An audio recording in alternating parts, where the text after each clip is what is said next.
everyone and welcome to a new video. My name is Domnul Puzzle, or in English Mr. Puzzle, and today I will test over how many Rubik's cubes my cat can jump over. Let's get to work because we have a lot to do, and God bless for everything to go as intended.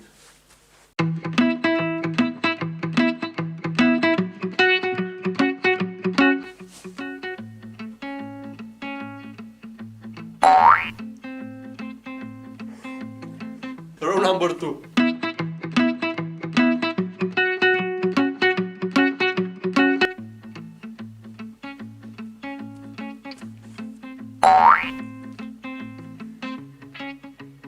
Row number 3 now.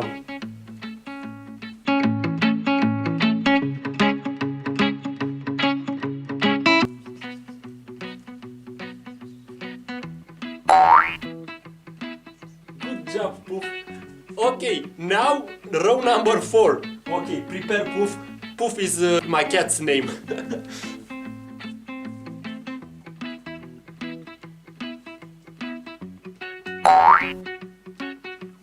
Good job, Poof.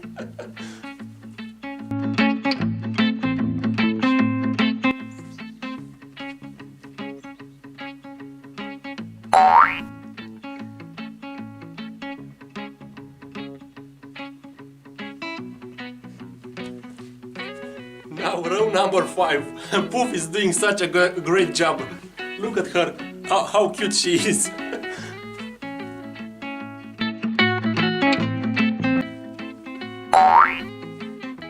Good job, Poof.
Row number 6 now. Let's see how it goes.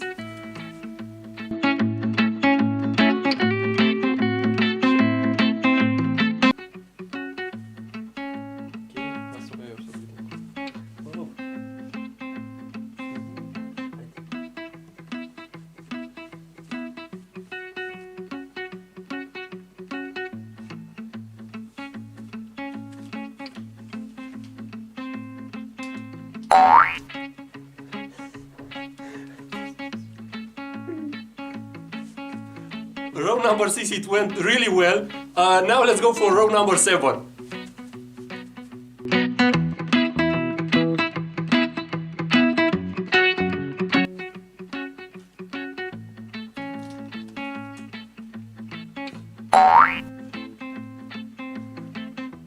Row number 8 right now. Let's go.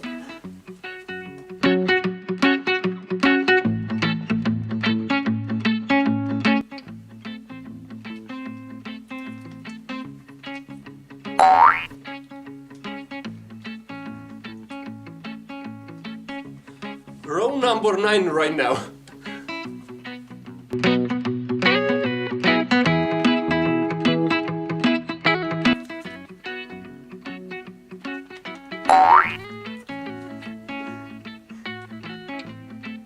Unreal. Row number 10 right now. Let's go.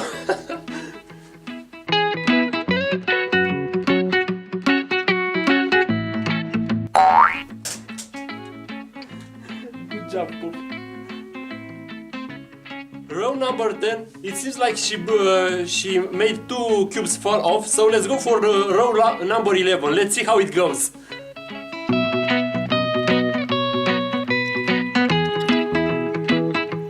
adjust the camera a bit. Okay, now that's good. Actually, let's raise it a bit more. Okay, let's see now.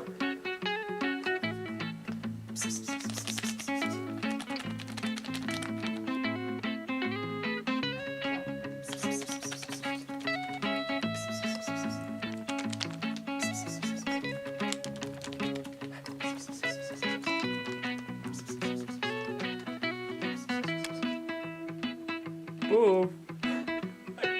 It seems like it's a little bit too much for her. Let's try a little bit more.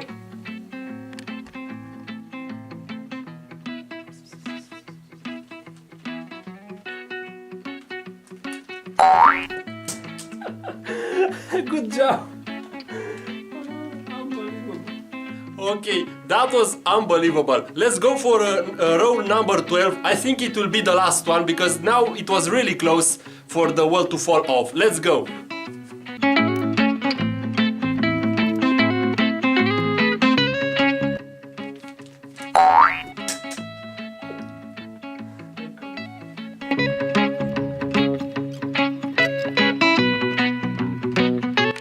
Okay, row number 13. Let's see if she can jump over this many rows.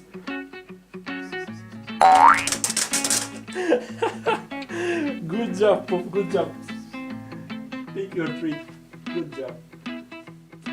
Okay, that's all for today's video.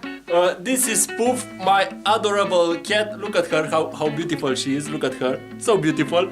She did such a good job. Good job, Poof. So yeah, 13 rows, that's her limit. I will not push her anymore because as you could see, that is her limit. So yeah, that's all for today, my friends. Thank you for watching. I hope you'll have a great day and see you next video Sunday at 7 PM Romanian time as usual. Bye bye!